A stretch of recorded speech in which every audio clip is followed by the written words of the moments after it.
Hello and welcome to Boom Goddess Radio. This is Jennifer Davis Page, your host, and today we are continuing our series on the health of our ears. That's what I'm calling it, Dr. Cristi, the health of our ears. That sounds great. With Dr. Cristi, she's the amazing audiologist, owner of the Sonora Hearing Care of Tucson. Welcome back, Dr. Cristi. I just love these series that we're doing. Absolutely, me too. Thank you for having me. Over the series, we have spoken extensively about the care of our hearing and our ears. COVID-19 and hearing loss, is there a connection to that? Yes, there is starting to become more evidence of some side effects with hearing, tinnitus, balance, dizziness in relation to COVID-19 having that.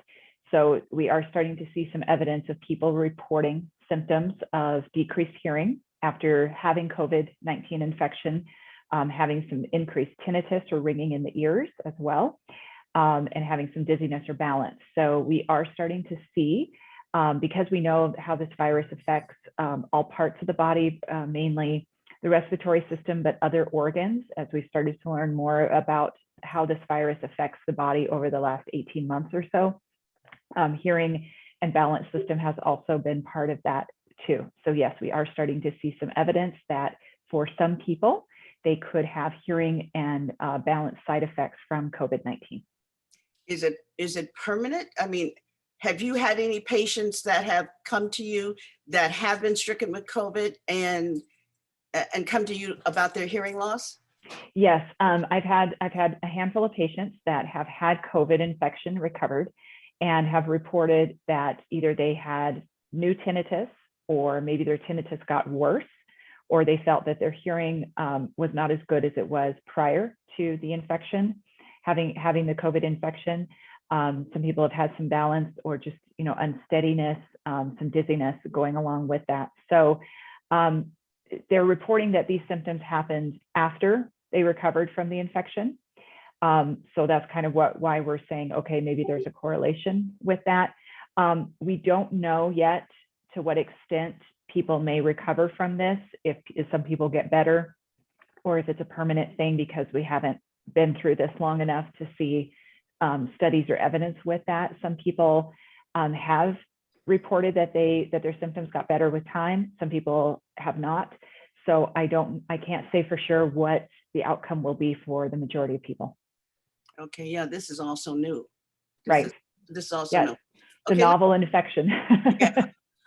Let's start again at the beginning for our listeners that have not listened to your series yet.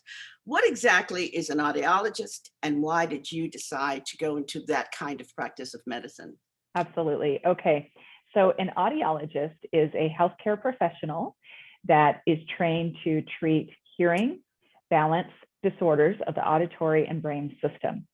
And we are trained to diagnose hearing. We can do assessments such as balance assessments, treat for dizziness, hearing loss, hearing aids, auditory processing, as well as see pediatrics and adults. We can also work with tinnitus, cochlear implants, and other implantable devices for hearing. One of the reasons that I went into audiology was when I was in college. I actually started as a music major and decided that I liked music, but not well enough to make it a career. But I had a lot of good background from some of my courses. I actually had relatives, a grandmother and some other relatives that had hearing loss. So I already had an idea of what hearing loss was and what hearing aids were. And when I got to be about a junior in college, I had to pick a major, and I went through some of the allied health professions. I figured I didn't really want to go into nursing or some of the other medical fields, but I did like some of the other allied health professions, like physical therapy, occupational therapy, and I came across a course for speech therapy and audiology, and I took that and really enjoyed it. There were a lot of things that really flowed naturally with music and some of my other background in psychology. And so I changed my major and went into the audiology side. I had to take a lot of speech pathology courses, because speech pathology and audiology share a lot of courses in undergraduate. So there's a lot of things we have to learn about speech, and there's things they have to learn about hearing. And then we kind of separate once we get into our master's or upper program. So yeah, so I got into the audiology simply by just kind of reading through the catalog and, having a little bit of background about hearing already and deciding that this is what I wanted to do. And we're so grateful that you made that decision. Thanks. Yes, Um, indeed. We know that Sonora Hearing Care is a leader in audiology treatments and diagnosis. Now, what does your services include when people have concerns about it? What does your service include? Absolutely. So we really do focus on 4 big services. And so we focus on the fact that we are an audiology practice that focuses on hearing testing, hearing aids, cochlear implants, and tinnitus management and treatment. So those are 4 areas that we primarily focus on. There are other areas that we can focus on as well, that audiologists can focus on, but our practice mostly sees adults. We do see some children, school-age children, but primarily our practice is focusing on adults.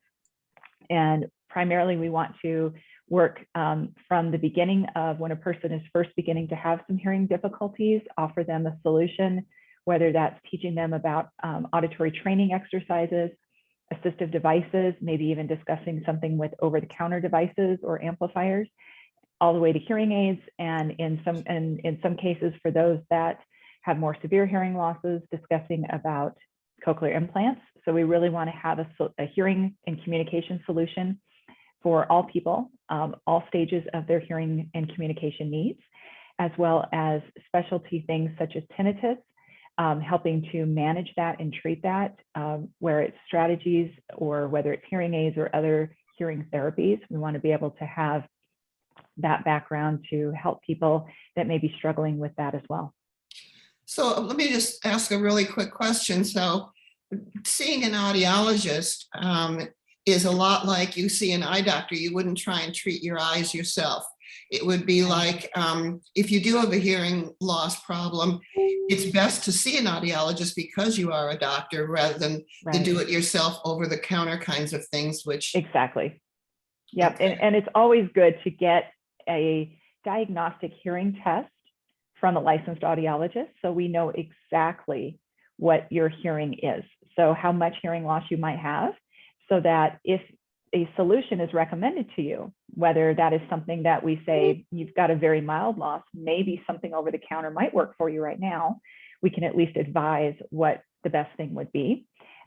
Or if they have a more moderate, mild or moderate loss, or their needs are more than what something self-fitting can provide, then again, we want to be able to be that resource to say, this is why we can help you better than something that you might get over the counter.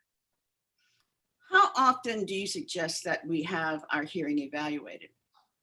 Well, there's a lot of studies out there and a lot of information regarding that. Personally, I think, when you become age 50, you should at least have a good baseline if you haven't had a comprehensive test before that. And then you probably should have one every 1 to 2 years, depending on if hearing loss is identified, monitoring for that. So once hearing loss is identified, then annually or every couple of years is something that we recommend for it.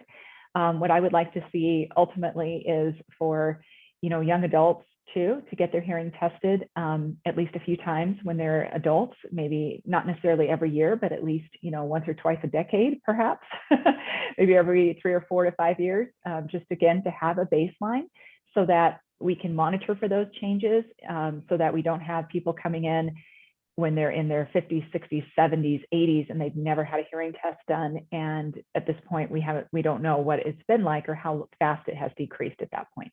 But I bet guess that who's going to happens. be calling? Does that happen often? You have seniors in their 60s and 70s that have come in because they can't hear anything, and now they've decided that they're going to come to the doctor. Yes, that's exactly right. Yeah, it's not always the same importance about ears isn't always the same importance as, say, your eyes. So, there's a lot of people know to go get their eyes checked pretty much every year. because there's things you have to be able to do to have good vision to see. One of the things is driving. So, you know, if you can't see well, you can't drive. So that kind of prompts people to want to go and get their eyes checked so that they can continue driving and have that independence. But with hearing, sometimes, you know, you can say, oh, I hear fine, even though you might be missing a few things here and there. It's not always as much of a priority to go out and get your hearing checked every year, but it should be. It should be just as important as getting your teeth cleaned, getting your eyes checked, getting other health screenings that you might be getting. So hearing should be just as important as well. I'm not going to mention any names, but I was with someone this past week, and all he said to me was, I can't hear you. I just can't hear you. You need to just talk up. So Yeah. I'm thinking that might be a sign, correct me if I'm wrong, that might be a sign that he needs to come and knock on your door. Absolutely. Yep. That's usually one of the first signs that that people don't speak up enough, or it's everybody else is not talking loud enough, or not talking clear enough, or talking too fast. And so that's usually a sign that maybe perhaps your ears aren't working as well as they used to. And it's a good idea to check it out, because there are things that we can do, just like with any medical treatment or health treatment. The sooner that we can treat something, and hearing loss is no different, the better you're going to do in the long run, and the more successful you're going to be at adapting to new sounds that you might have well forgotten, or just not hearing the same way. Why are so many of us in denial about our hearing? I mean, you know, instead of saying, I think I should go to a doctor and check on my ears, instead of saying, talk louder. Why are we in denial when it comes to our hearing? I think a lot of it is that people don't want to feel old. They have, unfortunately, there's been a lot of stigma with not being able to hear with being old. And so if you think of yourself as you can't hear, that must mean that you're getting old. And if you're getting old, that must mean that you're not the same person that you used to be. And that's further from the truth, because hearing loss can happen at all ages. And honestly, you know, if you are older and you have hearing loss, it just means that you've enjoyed life to its fullest. You've experienced a lot of sounds and things going on, and you want to continue to do that, because a lot of people are active, very active, into their 70s, 80s, even 90s now. And so why not be able to continue being able to be active and participate with family and other activities? And if your hearing isn't as good as it used to be, by golly, there's treatments that can help with that, so that you don't have to stop doing those things that you enjoy. I know there's probably many reasons for my next question, but what really causes a hearing loss? I mean, I know, just throw them out. Yeah, so there's lots of causes. There can be aging. So just like with other parts of our body that start to wear out, you know, our eyes aren't as good when we get older. Our joints don't work as well. Our muscles don't work as well. You know, our organs can sometimes break down. So our ears are no different. So one of the main causes is just aging, just getting older. So our ears are exposed to more sounds the older we get. Another major cause can be the history of noise exposure. So if you work around loud machinery, or have been in the military, or work around occupations where there's lots of loud noise, even recreational things like power tools, guns, that type of stuff. So loud music too, noise can cause hearing loss as well. There can be genetic components. So there can be something in your genetic makeup that, for whatever reason, causes a hearing loss that you're born with, or develop shortly after you're born. There can be diseases, viruses, other things that can cause it. There can be medications. So there can be a lot of reasons. There can be medical reasons. You can actually have missing parts of the ear, so that part of the system doesn't work. So there can be a variety of different things that can happen. Probably the most common that I see is going to be either from noise or from just getting older. If you are having a hearing problem because of the aging process, let's just say, Right. Can you go from bad to good without having to have a hearing aid? Can you fix it? Can you just fix it? Yeah, and I would say no, unfortunately not. Yeah, but that's a question I get a lot. I bet. Yeah, so far we don't have any magic medications or supplements or magical surgery that can fix your ears without the aid of, having either an amplification or an implantable device or something like that. We're not there yet. Maybe down the road, there may be some treatments that can help restore hearing in the actual ear itself, and be an option for some people. But at this point, no, once hearing loss develops, it's something that is progressively going to get worse with age and with time. Yeah. Dr. Cristi, there are supplements that you can take, like you take lutein, it's supposed to keep your eyesight better. Yeah. There are things you take for your other organs. Is there a supplement or a vitamin that is associated with protecting or keeping your hearing as you would for your eyes and other things? Right. So there's been some studies that the VA and military have done on trying to give military men and women some sort of antioxidants prior to noise exposures, and seeing if that can help protect from noise-induced hearing loss. So there is some preliminary research out there to maybe show that some high doses of antioxidants, so that's like our vitamin C, E, and D, in certain doses prior to an expected noise exposure or high noise exposure, may protect the hearing to some extent where that you won't sustain as much damage as you would without it. So there could be some, but as far as preventing it entirely, not yet, but perhaps we'll know more as more evidence comes out, as we start seeing more information from those studies as well. Excellent. I know the ears, they're all connected, but can you lose hearing in one ear and then the other ear is perfectly fine? Yes, you certainly can. So sometimes you can have a sudden hearing loss, which can affect one ear, and that can usually be due to like a virus or an infection or some kind of other thing as well. So those are things that can affect it suddenly. You can also be born with one ear not working as well as the other for whatever reason, due to genetics or due to disease or something like that. So yes, there are some cases where you can have one ear that's perfectly normal and one ear that doesn't hear. Well, the other ear, if one ear is not working and the other ear is perfectly healthy, will the other ear that's healthy ultimately lose its hearing as well? Or it could get some progressive hearing loss with aging if there's no other risk factors associated with it. That aging is really something, isn't it? Yes.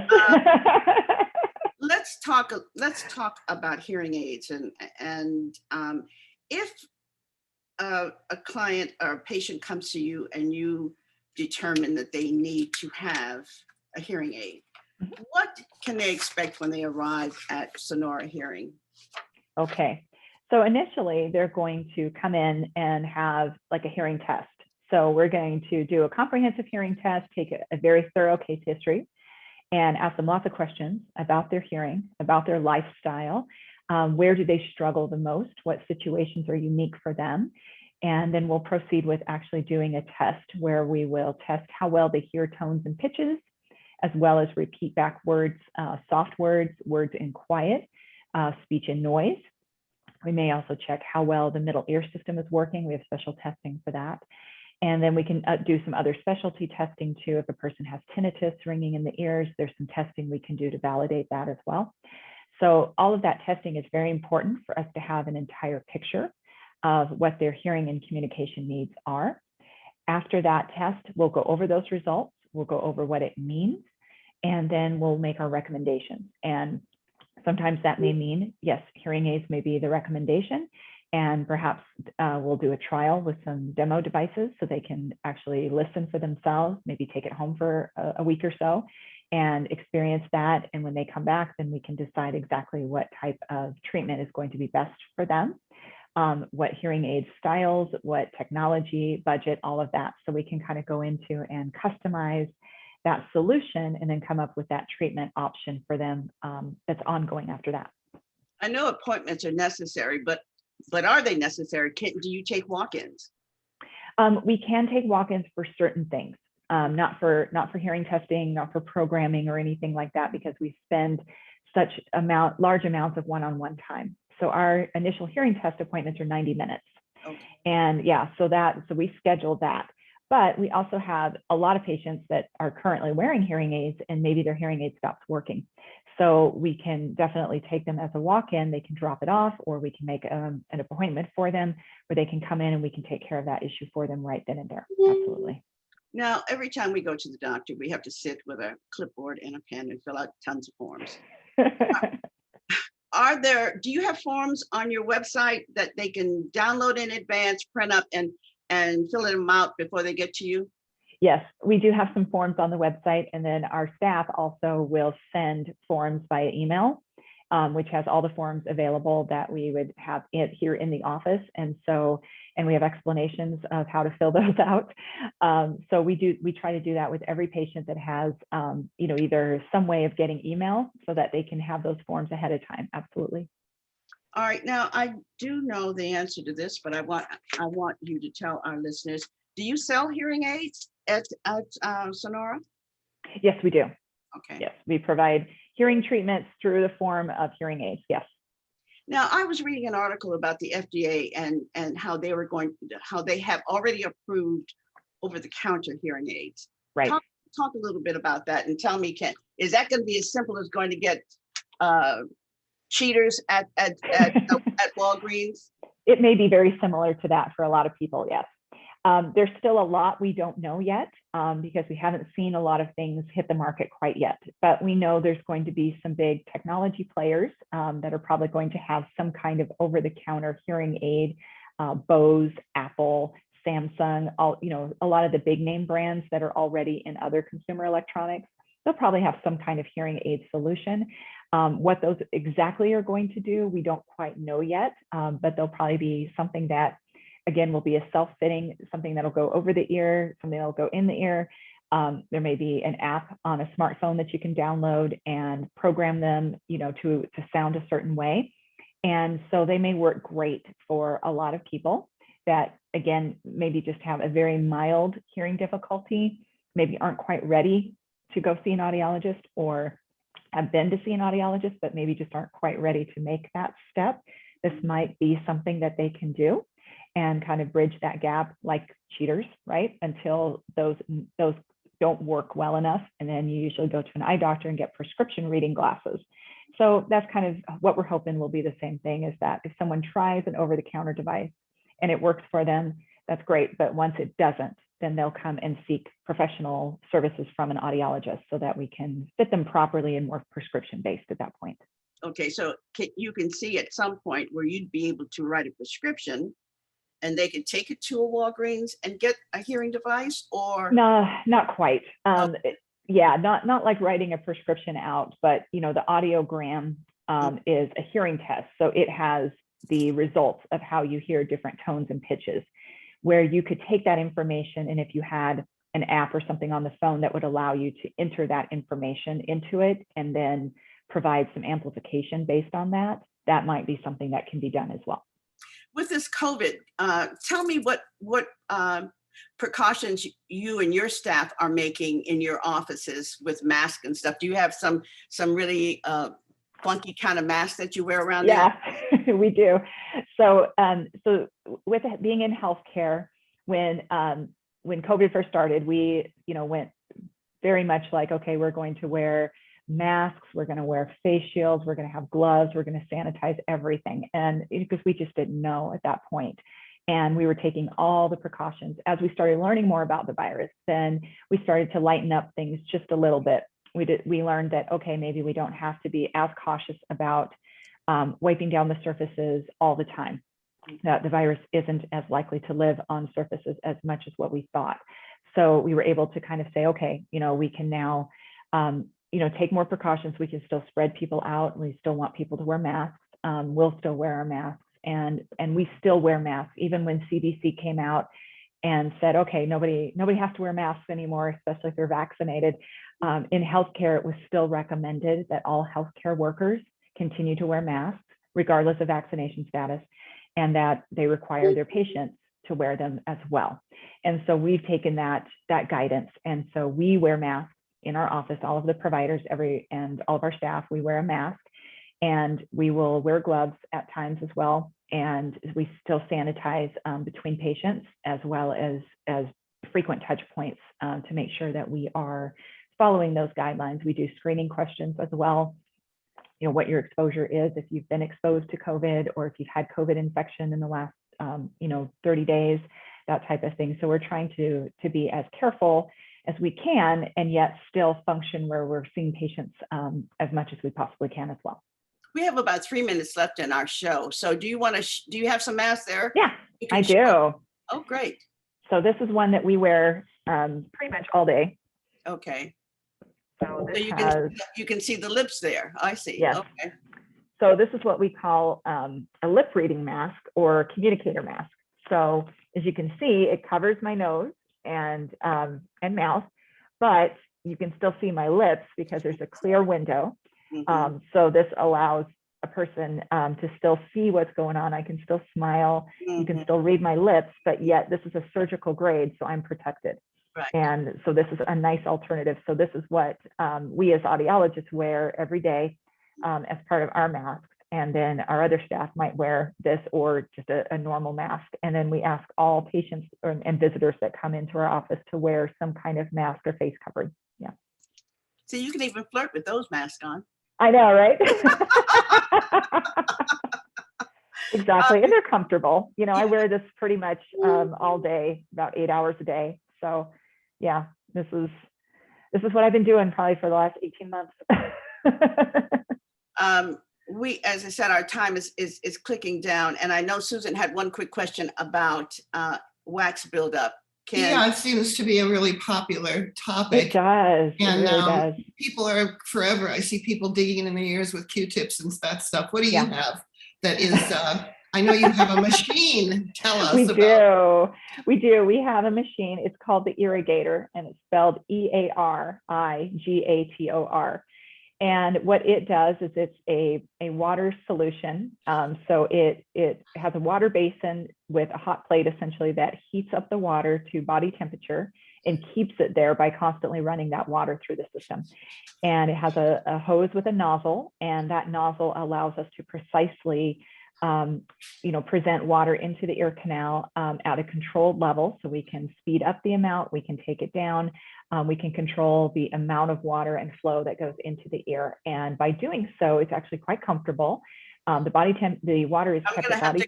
I'm gonna have to cut you off. We're running Okay. out of time, but I want you to be able to give our listeners your web address and your telephone number and all of that before we end our show. So Dr. Cristi, Absolutely. tell our listeners how they can reach you. Okay, we can be reached at sonorahearingcaretucson.com. That's our website. We're on Facebook, Sonora Hearing Care, on Instagram, Twitter, and I'm also on LinkedIn under Cristi Moore. And our phone number is 520-881-8740, and we're at 5625 East Grant Road in Tucson. Thank you so much for joining us again today, and we appreciate everything that you're doing for us. Thanks. Have a great day, ladies. Thank you. Bye. Bye.